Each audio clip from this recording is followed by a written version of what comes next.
The air in the courtroom was thick enough to choke on. They called me a fraud, stripping me of everything I bled for. But they had no idea the truth was walking down a White House hall, heading straight for me. The gavel slammed, a sharp crack of judgment that echoed off the dark wood paneling of the military courtroom. I sat alone at the defense table, the room's oppressive atmosphere pressing down on me. It smelled of old paper, rain, and the faint, metallic scent of contempt. Outside, a storm raged against the naval base, but in here, the air was hot, still, and suffocating. They'd taken my uniform and stripped it of all insignia, leaving me in plain khakis that felt more like a prison jumpsuit. My ribbons, my decorations, confiscated as evidence. I was a ghost in my own life. Across the room, Commander Thorne, the prosecutor, wore a smile that never reached his eyes. He was a man carved from granite and arrogance, his gaze sharp and predatory. He looked at me not as a fellow officer, but as a piece of meat. His files were stacked with military precision, a fortress of paper designed to prove one thing: that Lieutenant Cara Wynne was a lie. Another faker, a voice muttered from the gallery behind me, just loud enough to be a deliberate sting. Pathetic, pretending she was in combat. I didn't flinch. I kept my eyes fixed on the grain of the oak table, tracing the lines with my gaze. My hands rested calmly in my lap, hiding the faint white scars on my wrist that no one had ever bothered to ask about. Silence, I had learned long ago, was a weapon. Protest was a confession of weakness. Colonel Bishop, the presiding judge, cleared his throat. This tribunal is now in session. The case of United States versus Lieutenant Cara Wynne. Charges: impersonating a Navy SEAL, falsifying military records, and fraudulent display of commendations, including the Silver Star. Each word was a hammer blow. Thorne rose, his voice smooth as polished steel. Your Honor, this is a simple case. The accused has been attending veteran events, claiming service in special operations, even hinting at classified missions. She has attempted to pass herself off as something she is not, a warrior. He gestured to a large screen, and my official service record flashed into view. My life, or rather, the version of it they allowed the world to see. Cara Wynne. Enlisted 2012. Discharged 2016. Logistics specialist. No combatur. No special warfare training. No commendations beyond a standard Navy achievement medal. A murmur of disgust rippled through the room. That record was a lie, an official, government-sanctioned lie. And that lie was about to bury me. Thorne held up a photograph for everyone to see. It was me at a small VFW event, a silver star gleaming on my jacket. This medal, he announced, his voice dripping with theatrical triumph, is a replica. Available online for $49. She wore it to gain credibility she does not deserve. The whispers grew louder. Disgrace. Fraud. Stolen valor. The words were like needles, pricking at the armor of discipline I had spent years building. I could feel their collective judgment, a physical weight on my shoulders. I forced myself to remain perfectly still, my expression a blank mask. Discipline was all I had left. Colonel Bishop leaned forward, his eyes boring into me. Lieutenant Wynne, do you have anything to say in your defense? The entire room turned, 100 pairs of eyes waiting for me to crumble. My throat felt like it was filled with cement. The truth was right there, a scream building in my chest, but I couldn't let it out. I had sworn an oath. The secret I had vowed to protect with my life was now the weapon being used to destroy me. I glanced at my defense counsel, Lieutenant Miller. He was young, his face pale with sweat, looking like he'd rather be anywhere else. He'd been assigned my case, not chosen it, and his belief in my innocence was non-existent. I was completely, utterly alone. I could feel the walls closing in, the carefully constructed lies of my official life becoming my tomb. I took a slow, deliberate breath, the air tasting of dust and defeat. I lifted my gaze from the table and met the judge's eyes. My voice, when it came, was steady, betraying none of the chaos raging inside me. My service record speaks for itself. A cruel, bitter laugh erupted from the gallery. It echoed in the silent room, a sound of pure mockery. Thorne's smirk widened. He had me. He had won. He started to gather his papers, already tasting his victory. But then, the heavy oak doors at the back of the courtroom swung open. Not gently, decisively. Two men in dark, impeccably tailored suits stepped inside. Earpieces, coiled and discreet, were visible. Secret Service. The laughter died instantly. The murmuring stopped. A wave of confusion and tension washed over the room. They were followed by a third man. He was older, his presence radiating a quiet authority that silenced the room more effectively than any gavel. My breath caught in my throat. My heart hammered against my ribs. It couldn't be. He walked down the center aisle, his polished black shoes making the only sound in the vast chamber. The air crackled. The world seemed to slow down. I watched, frozen in a state of disbelief, as President Wallace walked directly toward the judge's bench. He wasn't supposed to be here. He wasn't supposed to exist in my world, not anymore. What was he doing here? Mr. President, Colonel Bishop stammered, scrambling to his feet. The judge's military bearing had evaporated, replaced by sheer shock. Colonel, President Wallace interrupted, his tone calm but absolute. Remain seated. Bishop obeyed without a flicker of hesitation, his face ashen. The entire room was frozen. Sailors, retirees, even Commander Thorne, stood motionless, trapped in a tableau of disbelief. I didn't move either, but my gaze for the first time shifted from the table to the man who held the highest office in the land. President Wallace turned his sharp gaze on Thorne. This trial. Explain it to me. Thorne swallowed hard, his earlier confidence cracking. Mr. President, the accused, Lieutenant Wynne, has been parading false claims of service. She's been presenting herself as a Navy SEAL, wearing decorations she never earned. The president listened, his expression unreadable. Then, his eyes found mine across the room. It was a look I remembered, piercing, intelligent, and carrying the weight of secrets I thought we'd buried forever.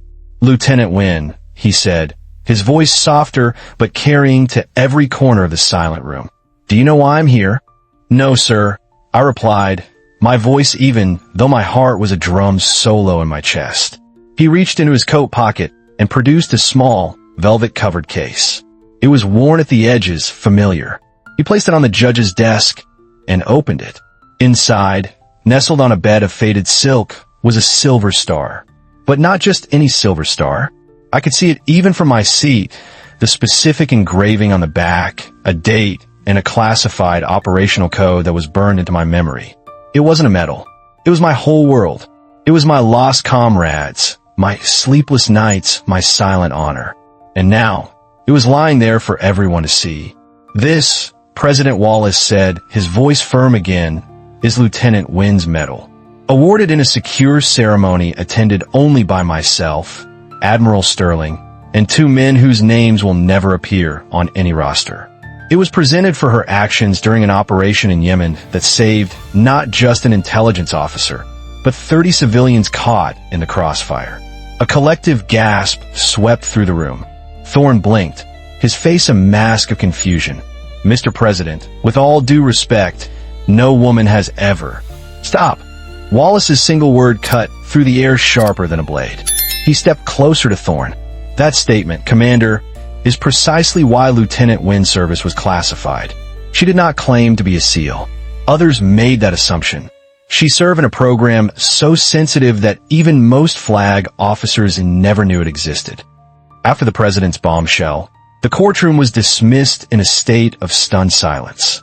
I was escorted not to a holding cell, but through a labyrinth of secure corridors deep within the base.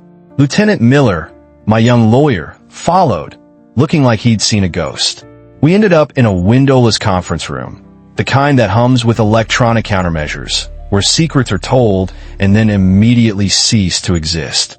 Admiral Sterling was waiting for us. She was the director of Naval Special Programs, a woman whose ribbon rack alone told a story of a formidable career. She gestured for me to sit. On the table between us was a folder stamped with a single word, NYX. She opened it. The first photo showed a dusty alleyway in Yemen. The next, a satellite image of a remote compound. And then, a grainy still frame of me. I was dressed in nondescript local clothing, an M4 rifle held low, my face half hidden in shadow, but unmistakably mine. Miller stared, his jaw slack. That's you. I said nothing. My mind was reeling, the past crashing into the present like a tidal wave. Admiral Sterling slid another photo forward. A burning convoy. In the foreground, civilians huddled behind a truck. And there I was again, crouched low, signaling them to safety. These were never meant to see daylight, Sterling said, her voice steady. But the president has forced our hand. Miller finally found his voice. Admiral, my client's record shows supply duty. What is this? What program was she a part of? The room went still. Sterling folded her hands. Officially, Lieutenant Wynn served 4 years in logistics. In truth, she was one of 16 women selected for a classified operational unit. Not SEALs. Something different. We called it Project Nyx. Nyx? Miller asked. Like the Greek goddess of the night. It fit, Sterling explained. Their missions required them to move where men could not, to operate in the shadows where brute force would fail. They were trained to standards that, in some cases, exceeded those of Tier 1 operators. So why hide it? Miller pressed. Because the world wasn't ready, Sterling replied bluntly. Officially, no woman had passed the SEAL qualification course. To admit this program existed would have ignited a political firestorm. So we buried it. Their service records were sanitized. Their medals were sealed. He looked at me then, a dawning horror and understanding in his eyes. So when they accused you, when they mocked you, you couldn't defend yourself. A bitter smile touched my lips. I was ordered never to. It hadn't been weakness. It had been discipline. The president's actions have changed the game, Admiral Sterling said, closing the Nyx folder. The sound echoed the finality of a door slamming shut on my old life. The secret is out. The question is, what happens now? Her eyes settled on me. He wants to address the nation. He wants you to be the face of this revelation. To accept the recognition you were denied. The air in the room felt thin. Stand in front of the world? Undo years of secrecy, of living in the shadows? It was a terrifying thought. Secrecy had been my shield and my prison, but it also erased me. It had erased us. This wasn't just about clearing my name. It was about the other women of Project Nyx. The ones who were still serving in silence. And the ones who never came home. If I stayed quiet now, their stories, their sacrifices will be lost forever, just like the system intended.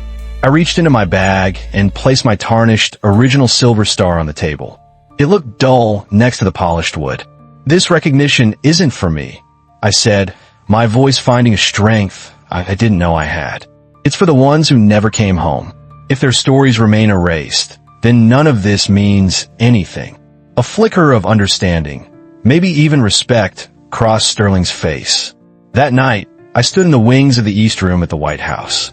The walk to the podium felt longer than any patrol I'd ever been on.